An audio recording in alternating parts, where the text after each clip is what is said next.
Thank you, Joan, and good morning, everybody. It's 10 years since I wrote the review at Winterbourne View Hospital, and I want to highlight some of the similarities of conditions that prevailed at Winterbourne View Hospital with those at Corston Park Hospital. Principally, families really struggled to manage their daughters and sons, brothers and sisters as they became older and as prevention services and support in the community diminished.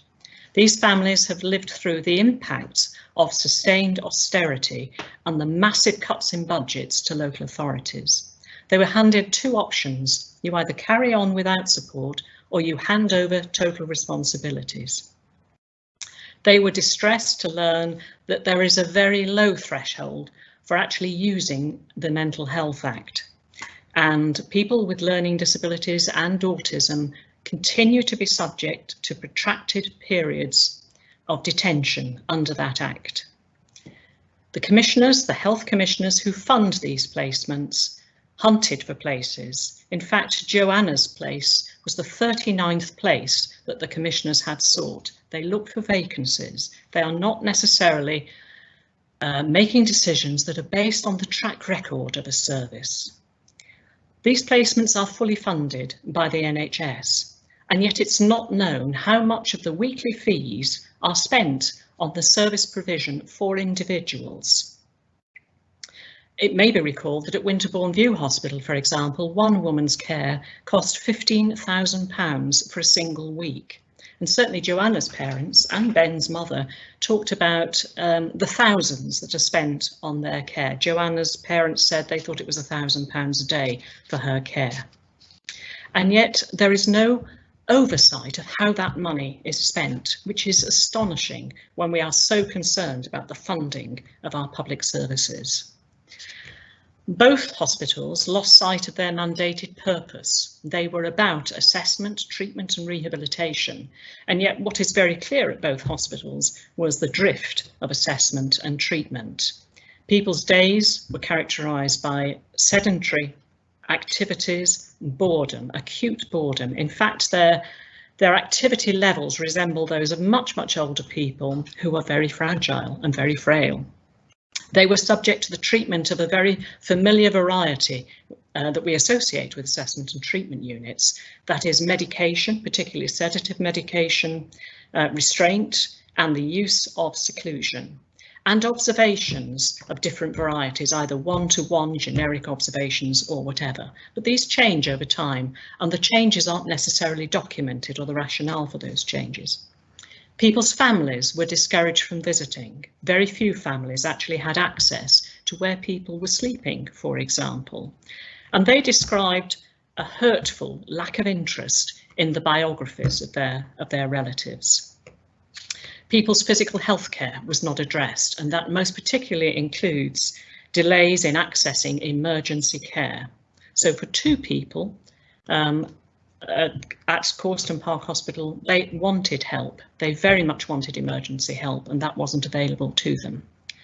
And I think the final point of similarity is the very weak and poor oversight.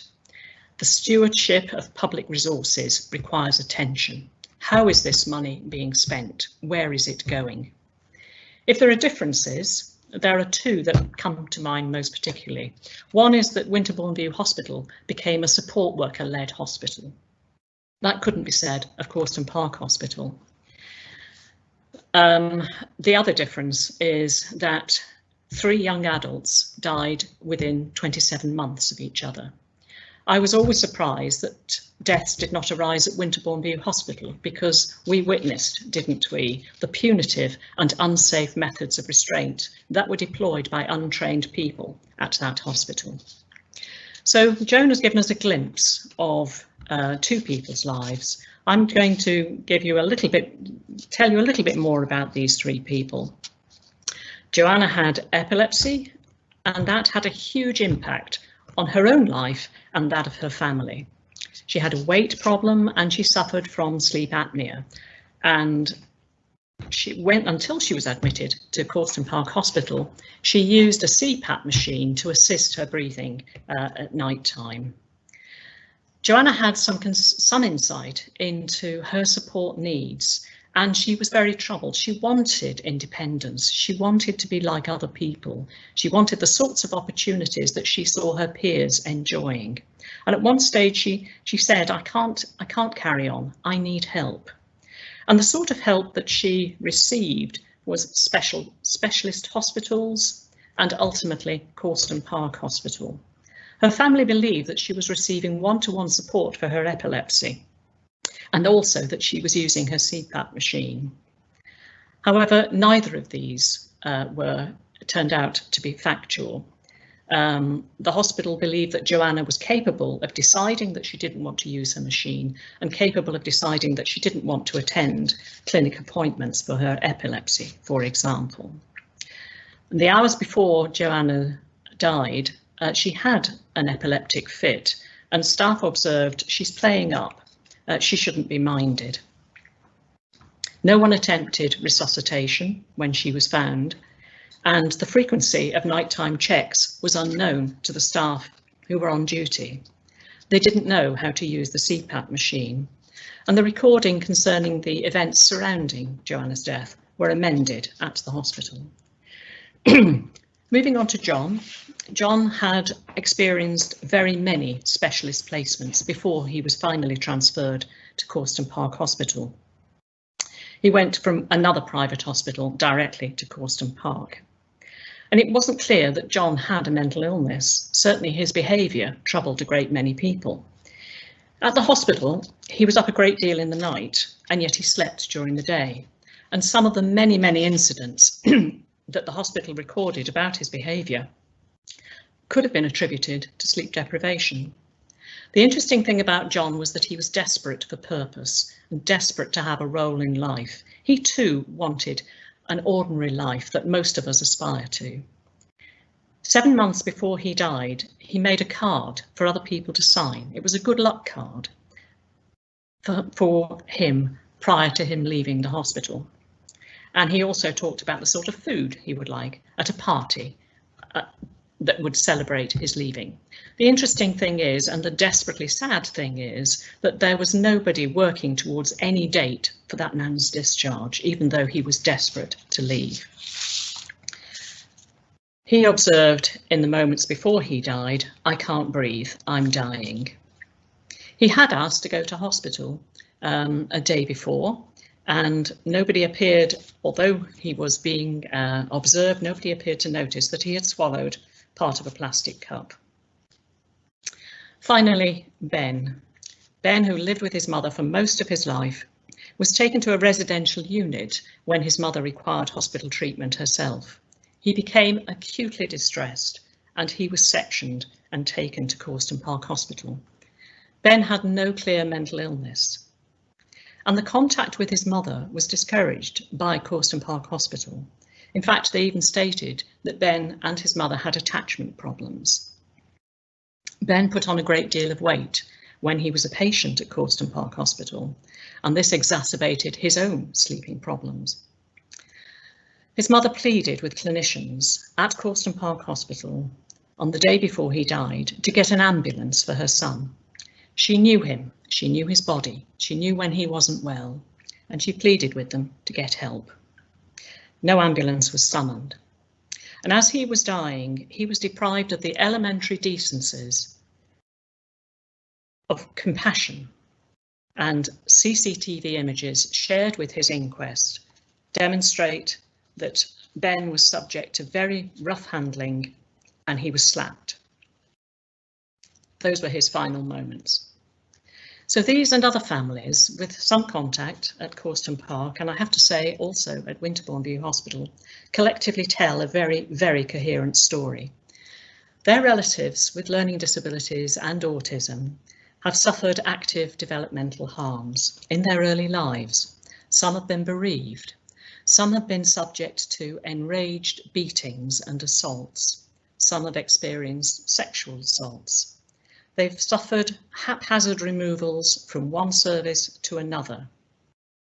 And yet the emotional pain that arises from such a backdrop, and also from the experience of feeling different from other people, has never been addressed by the services that have been made available to them. They have felt different in a world that's defined by achievement, and they've struggled to achieve. And yet the behaviour that's resulted from this, that's described as challenging, could also be described as protest behaviour. They have resisted the regimes that have incarcerated them, and it's confirmed the necessity of their continuing detention. This kind of disadvantage doesn't self-correct, and just as there were lots and lots of recommendations arising from Winterbourne View Hospital, 10 years later, I'd say, well, we could have similar recommendations. However, that scandal did not result in the promised changes.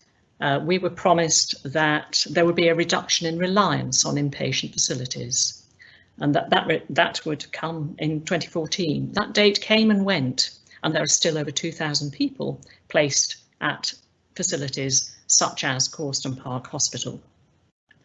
So for my money, what is required is a long-term solution, and it's got to be guided by a progressive agenda that is shaped most particularly by people with learning disabilities and autism and their families.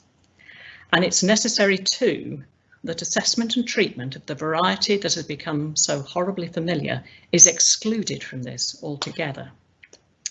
And in the interim, I have suggested some recommendations, and overarching these is the importance of people's human rights being transported into the services that support them, which would make it impossible for families to be deliberately excluded from decision making with such long-term consequences and bleak consequences.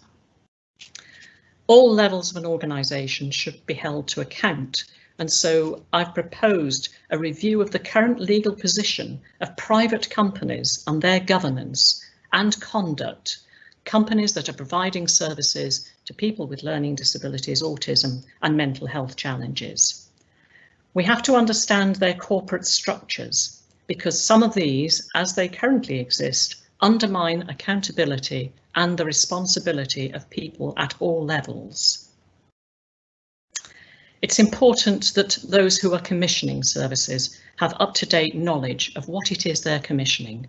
They've got to get out from behind their desks and see and feel and indeed smell what it is, what these services are doing.